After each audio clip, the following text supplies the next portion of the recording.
नमस्कार, स्वागत आपका हरियाणा न्यूज 24 पर। मैं हूं प्रिंस लांबा, मेरे से विनीत सिंधु के साथ मौजूद आज हरियाणा प्रदेश के जिला महेंद्रगढ़ में और महेंद्रगढ़ के सतनाली गांव में। हमारे साथ आज एक मेहमान, एक बातचीत में शख्स जुड़ रहे हैं। नाम है प्रदीप सोनी, जो पेशे से डॉक्टर हैं। 2 रोज पहले हिमाचल प्रदेश के मनाली में अपने परिवार के साथ, बीवी बच्चों के साथ, अपने रिश्तेदारों के साथ घूमने गए थे और इनको ये मालूम नहीं था कि ये घूमने तो जाएंगे, लेकिन ये घूमना इनकी जान पर कहीं ना कहीं आफत बनकर आएगा। क्योंकि हिमाचल में जब ये पहुंचे और वहां पर जब घूम रहे थे मनाली में, तो वहां पर स्थानीय लोगों ने इनके ऊपर हमला कर दिया, इनके साथ मारपीट की गई। ना केवल पुरुषों के साथ, बल्कि इनके साथ जो लेडीज थी उनके साथ भी बदसलूकी करने का प्रयास किया गया, धक्का मुक्की की गई और जो छोटा बच्चा इनकी गोद में था उसको तक जो है नीचे गिरा दिया गया। यानी कि एक तरीके से काफी बर्बरता करने का प्रयास मनाली में वहां के स्थानीय लोगों के द्वारा इनके साथ किया गया। हालांकि किसी जगह अगर लोग घूमने जाते हैं तो वहां पर 2 कारणों से जाते हैं। एक, वहां पर घूमने लायक जगह होती है, दृश्य अच्छा होता है। दूसरा, वहां के स्थानीय लोग जो उस जगह को और भी बेहतरीन बना देते हैं, क्योंकि अगर आने वाले लोगों के साथ वो अच्छा व्यवहार करेंगे तो कहीं ना कहीं उस जगह की शान में 4 चांद लग जाते हैं। और जिस शख्स के साथ ऐसा सब कुछ हुआ है वो हमारे साथ खास बातचीत में है डॉक्टर प्रदीप सोनी। इनकी वीडियो आपने सोशल मीडिया पर या फिर कहीं ना कहीं जरूर देखी होगी, वायरल हो रही, जिसमें ये खुले रूप से वहां के स्थानीय लोगों के सामने चिल्ला चिल्ला कर एक बात बोल रहे हैं कि मनाली कोई मत आना घूमने, यहां पर पाकिस्तान से भी बुरा व्यवहार किया जा रहा है। हाँ, बता दो हमारी स्कूटी। उसने चाबी ले ली, जगह नहीं मिली, स्कूटी की चाबी हमें वापस दे दी। उसके बाद मेरी वाइफ, मेरी बहन, मेरी भाभी को उन्होंने मारना स्टार्ट कर दिया। मेरे भाई, मेरे जीजा को मारना स्टार्ट कर दिया।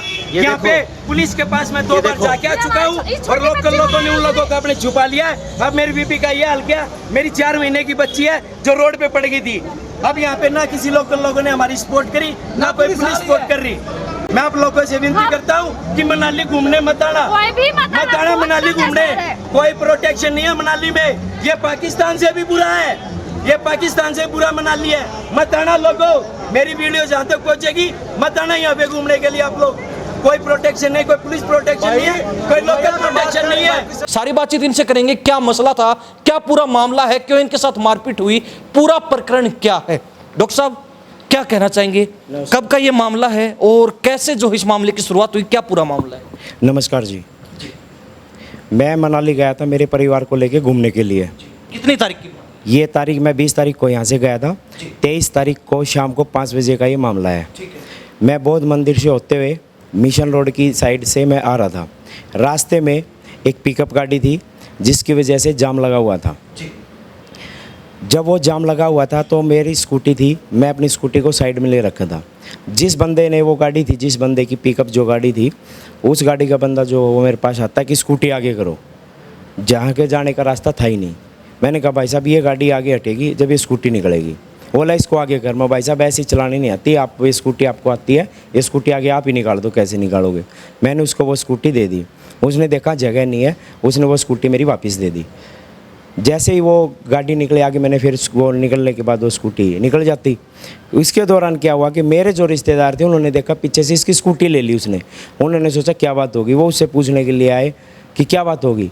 वो मारने लगे इसी बात के ऊपर। ये तो हमारा वहाँ से स्टार्ट हुआ था। फिर मैं वहाँ भाई साहब ऐसी बदतमीजी क्यों हमारे साथ। एक बंदा और आता है, पिलमा जलमी हो जाती है वहाँ के ऊपर और वो हमारे मारने लग जाते हैं।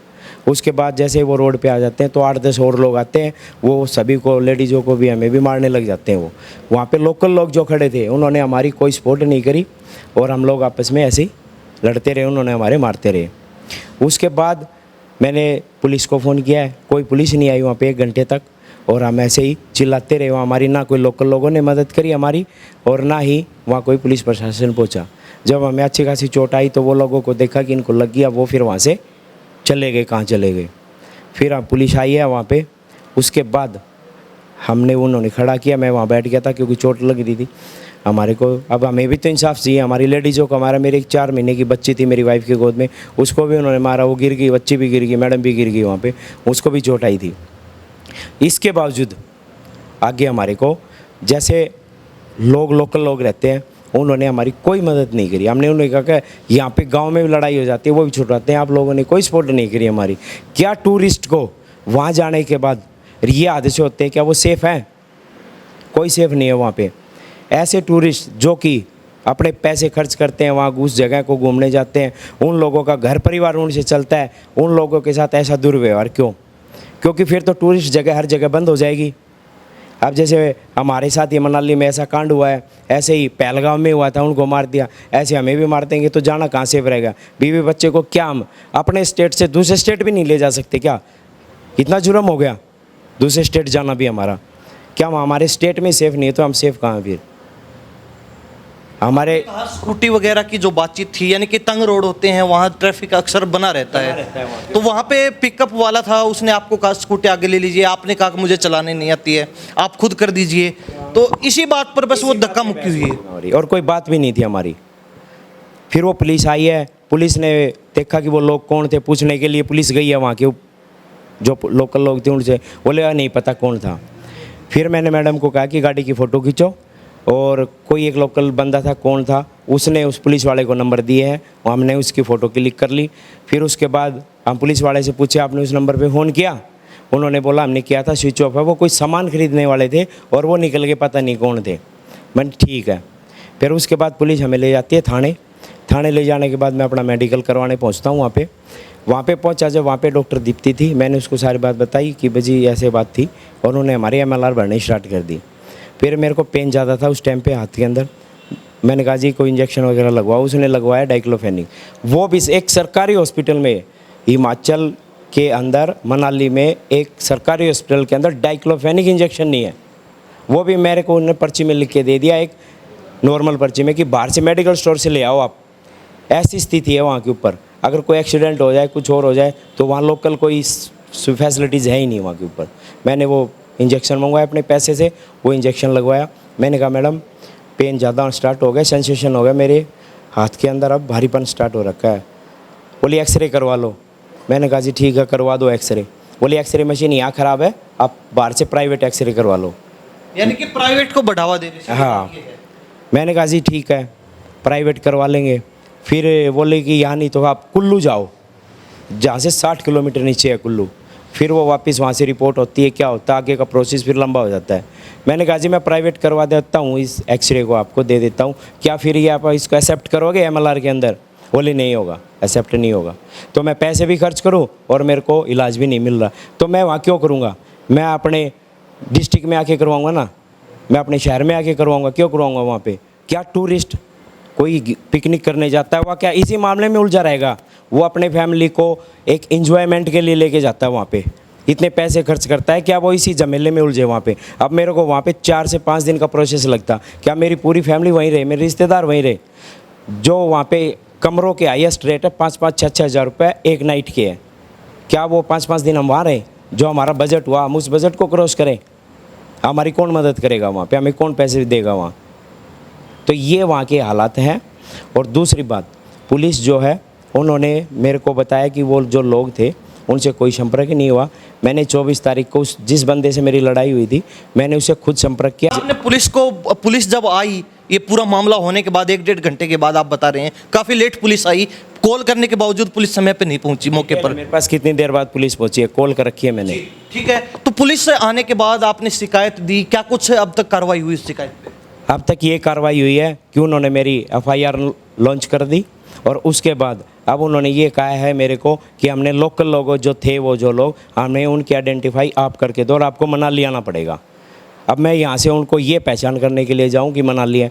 मैंने कहा जी अब ये चीज़ें जो आप मेरे को वीडियो कॉन्फ्रेंसिंग भी करवा सकते हो, मैं पहचान लूँगा कौन लोग। मेरे पास लड़ाई की वो वीडियो भी है कि हम लोग जिसके साथ हुई थी उनको पहचान लेंगे, उसकी फ़ोटो भी है मेरे पास। अब वो कहते हैं कि ठीक है मैं देखता हूँ, कल नहीं तो परसों मैं आपके पास कॉल करूँगा, मैं ना भी कर पाऊँ तो आप कर लेना, ये भी मुझे एक्सेप्ट है, मैं कर लूँगा, कोई दिक्कत नहीं है। अब डॉक्टर साहब का कहना है कि हमने FIR दर्ज करवाई, उस पर कुछ कार्रवाई नहीं हुई है। पुलिस वाले कहते हैं कि लोकल लोग हैं उनको आइडेंटिफाई करने के लिए, यानी कि उनकी शिनाख्त करने के लिए आपको मनाली आना पड़ेगा। अब पहले तो इनके साथ मारपीट होती है, दूसरी बात इनका एक्स्ट्रा खर्चा होता है, वहाँ पे इनको कई दिन जो अपने वेस्ट करने पड़ते हैं वहाँ पर कार्रवाई करवाने के लिए, अपने साथ जो अन्याय हुआ उसको न्याय में तब्दील करने के लिए। और उसके बाद जब ये अपने घर पहुँच जाते हैं, अपना हॉस्पिटल देख रहे हैं, क्योंकि पिछले कुछ दिन से हॉस्पिटल बंद था, ये घूमने गए थे फैमिली के साथ, लेकिन वो घूमना भी नसीब नहीं हुआ। तो अब कहते हैं कि दोबारा मनाली आइए, यानी कि हॉस्पिटल बंद करके ये मनाली बैठे रहे, ये वहाँ की पुलिस का कहना है। अब कहीं ना कहीं पुलिस की तरफ से, लोकल लोगों की तरफ से मनाली के अंदर हिमाचल प्रदेश में इनको बिल्कुल भी साथ नहीं मिला, ये डॉक्टर साहब ने क्लियर शब्दों के माध्यम से बता दिया है। अभी आपने कहा कि मैंने खुद उस बंदे से बातचीत की है, तो उसने क्या कुछ कहा, आपने कैसे जो है उससे पूरी जानकारी निकाली?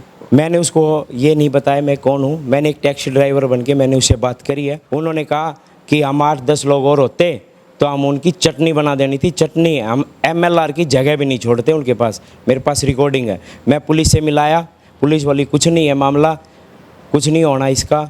डॉक्टर के पास गया मैं, डॉक्टर बोला उनके कोई चोट नहीं है, सब झूठ बोल रहे हैं, ठीक है कुछ नहीं होना इनका, ना हमारी कौन सी जेल होनी है। मेरे पास रिकॉर्डिंग उस बंदे की, मतलब मेरे से पहले ही वो पुलिस से डॉक्टर से मिल के आ चुका। ये स्थिति है वहाँ की। जब हम वहाँ पे गए, वहाँ पे पिलर नंबर 11 पे कैमरा लगा हुआ है ट्रैफिक पुलिस का, कि हम अपनी जगह पे राइट थे या नहीं थे। वो फुटेज देख ली जाए, हम गलत है, जो भी पनिशमेंट हमें मिलेगी हमें एक्सेप्ट है। हम हमारी जगह राइट खड़े थे, जो जाम था वो उसमें रिकॉर्डिंग है उसकी, उससे हमें कोई दिक्कत नहीं, वो देख लेंगे। बट जो हमारे साथ हुआ वो बहुत गलत किया उन लोगों ने, हमारी कोई सपोर्ट नहीं करी। Manali is terrorist place, I am not safe state to state. हम लोग अपने एक दूसरे स्टेट में ही सेफ नहीं है तो हम फिर हैं कहाँ पे सेफ?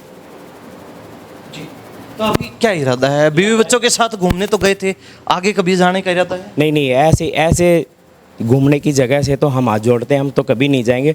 और हम लोगों को यही कहेंगे कि ऐसी जगह पे आप लोग भी अब बंद कर दो, क्योंकि ये अच्छा पहले पहलगांव में हुआ, अब मेरे साथ हो गया, अब कल और किसी के साथ भी हो गया वहाँ पे, तो फिर क्या बात बनेगी वहाँ पे? क्या फ़ायदा हमारे घूमने का? जब हमारा नुकसान होता है तो फ़ायदा क्या वहाँ घूमने का? तो मैं लोगों से यही कहूँगा कि वहाँ पे जाना बंद करो और अपने इलाके में रहो, सब सेफ़ है, नहीं तो हम सेफ़ नहीं है वहाँ पे, बिल्कुल भी सेफ। आपने पाकिस्तान से तुलना कर दी थी कि ये तो इस तरीके से ट्रीट करे जैसे हम पाकिस्तानी हैं, पाकिस्तानियों की तरह ये हमसे जो है मारपीट कर रहे हैं। हमारे साथ ऐसा व्यवहार किया गया, लोकल लोग खड़े तमाशा देख रहे, किसी ने छुटवाया भी नहीं।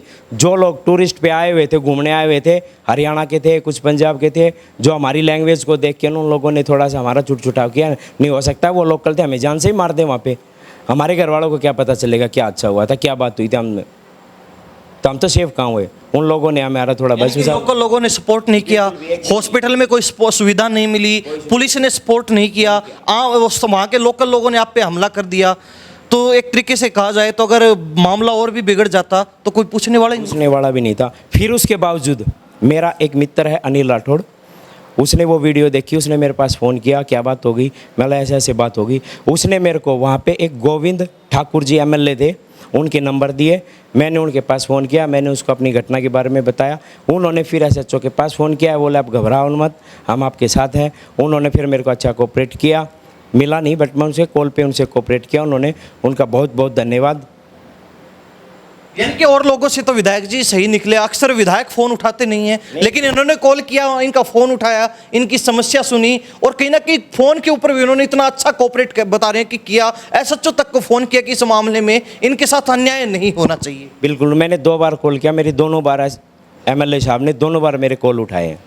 लेकिन MLA साहब ने बोल तो दिया, उसका कुछ फ़ायदा हुआ? पुलिस के कानों पर जुड़ेंगी? वहाँ पुलिस को पता चला कि ये कहीं ना कहीं इनके संपर्क का ही बंदा है, कोई रिलेटिव है या कोई और जान पहचान से है, तो थोड़ा फ़र्क पड़ता ही है। मैंने बता दिया था उनको कि आपके पास से सर का फ़ोन आया होगा, गोविंद जी ठाकुर जी का।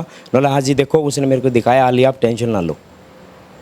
जब वो लोग करे समझे कि हाँ ये बंदा कुछ है, तब उन लोगों ने मेरी सपोर्ट करी वहाँ पे। अगर मनाली घूमने भी जा रहे हैं तो बीवी बच्चों के साथ तो बिल्कुल भी सेफ नहीं है? बीवी बच्चों के साथ बिल्कुल सी भी सेफ नहीं है। अगर कभी कोई जाए भी तो सिर्फ ओनली मेल मिल जाए, और वो भी अपनी फुल प्रोटेक्शन के साथ। ये नहीं कि हम घूम लिए, वहाँ पे कोई बात भी हो जाती है तो उनको बचने भागने के सिवा कोई रास्ता नहीं है, और वो भी मिले तो मिले, नहीं तो वहाँ पे हो सकता है कि कोई मर्डर भी हो जाए। तो जाए तो अपने पूरे हथियार के लैस के साथ, अपने प्रोटेक्शन के साथ जाए, नहीं तो ऐसी टूरिस्ट जगह पे जाना ही नहीं है। बिल्कुल। और कहीं ना कहीं यही वजह है, और कुछ लोग होते हैं 100 लोगों में कुछ लोग चुनिंदा होते हैं, 1000 लोगों में कुछ चुनिंदा लोग होते हैं जिनकी मानसिकता गलत होती है, जो कहीं ना कहीं दूसरे व्यक्ति को परेशान करने में अपनी खुशी ढूंढते हैं। और यही बड़ी वजह है कि अक्सर भारतवर्ष के जो टूरिस्ट प्लेस हैं उनको बदनाम करने का काम भी इन्हीं चुनिंदा और गलत सोच वाले लोगों ने कर दिया। और क्या कहना चाहेंगे डॉक्टर साहब? मैं तो ये कहना चाहूँगा कि अब मेरे को थोड़ी प्रॉब्लम्स है, मेरे फादर को ब्रेन ट्यूमर है, अब मुझे पुलिस बार बार वहाँ बुलाती है तो मैं जाने में असमर्थ हूँ। मैं सरकार से यही गुहार करूँगा कि जो मेरा मुकदमा है वो मेरा मुकदमा मेरे यहाँ पे डिस्ट्रिक्ट के अंदर ट्रांसफ़र किया जाए और मैं यहाँ इसको फाइट करूँगा। यानी कि कहीं ना कहीं अगर आप जाएंगे नहीं तो उस मामले पे सुनवाई नहीं होनी है, पुलिस उसको रफा दफा कर दिया रफा दफा, ये सोच लो वो तो हो ही गया। मैं नहीं जाऊँगा तो होना ही है वो रफा दफा। मेरे फादर को ब्रेन ट्यूमर है, मैं उनको किसके हवाले छोड़ के जाऊँगा? मेरे तो कोई भाई भी नहीं है, मैं तो अकेला हूँ माँ बाप के, किसके हवाले? रिश्तेदारों को कितने दिन छोड़ के जाऊँगा? कि आपके साथ जो अन्याय हुआ उसमें आपको न्याय तो मिला ही नहीं कुछ? नहीं, अभी तक कोई न्याय नहीं मिला आज तक। तो उम्मीद है अब सरकार अगर साथ देगी तो हो सकता है, नहीं तो कुछ नहीं है। 5-7 दिन के बाद ये मेरी फाइल बंद हो जाएगी, मैं अपने घर वो अपने घर, मस्त, और कुछ नहीं होना मेरा। तो कहीं ऐसा तो नहीं है इसलिए भी आपके केस पे, आपके मामले पे ध्यान ना दिया हो? बाहर का बंदा है, रोज रोज तो आ नहीं सकता है, एक बार आ जाएगा, 2 बार आ जाएगा, तीसरी बार नहीं आना भूल के भी। यही है, ये आज से मेरे अकेले के साथ नहीं है। मेरे पास एक वीडियो है जो न्यू कपल थे वहाँ पे, उनके साथ भी मेरे से बड़ा दुर्व्यवहार किया उन लोगों ने, लाठी डंडों से मारे। वो वीडियो भी मेरे पास है उनकी, मैं वो भी मीडिया को, किसी को भी चाहे मैं देने के लिए तैयार हूँ, मेरे पास है। क्या वहाँ पे घूमने का, मार पीटने के लिए जाते हैं क्या? वहाँ पीटने के लिए जाते हैं हम? हमारे पैसे से वो कमा के खा रहे हैं, उनके घर चल रहे हैं, और फिर हमारे को ही मारते हैं। तो ऐसी जगह से मैं तो यही कहूँगा लोगों को मत जाओ, और सरकार से कहूँगा कि कोई ना कोई अच्छी सिक्योरिटी वहाँ पे अच्छे प्रबंध किए जाए, जो कि अपने लोग एक स्टेट से दूसरे स्टेट घूमने जाते हैं वो सेफ रहें।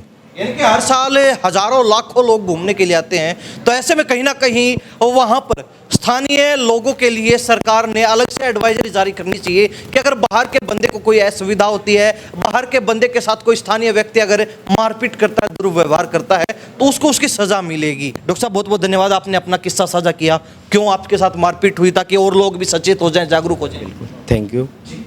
डॉक्टर प्रवीण सोनी खास बातचीत में थे, इनके साथ सारे प्रदीप सोनी, इनसे बातचीत की, सारा जो हम मसला जाना कि कैसे एक हरियाणा के परिवार के साथ, इनके साथ तो इनके बीवी बच्चे भी थे, उनके साथ बर्बरता हुई, इनका जो है अपमान करने का काम किया गया, मारपीट करने का काम किया गया मनाली हिमाचल प्रदेश के अंदर। तो कहीं ना कहीं अगर आप भविष्य में घूमने का प्लान बना रहे हैं तो हर तरीके से अपने आप को प्रिपेयर करके घूमने के लिए पहुंचे, क्योंकि आपके साथ भी इस तरीके का हादसा हो सकता है, इस तरीके के मामले से, इस तरीके की स्थिति से आपको भी निपटना पड़ सकता है। कहीं आपके साथ कोई हादसा ना हो जाए, किसी घटना का शिकार आप ना बन जाए, इसके लिए आप पहले ही तैयारी करके फिर घूमने जाएं, नहीं तो कहीं ना कहीं डॉक्टर प्रदीप सोनी की तरह आपके साथ भी घटना घट सकती है। इन्हीं सब बातों के साथ में प्रिंस लांबा, मेरे से विनय सिंधु के साथ हरियाणा न्यूज़ 24। नमस्कार, जय हिंद।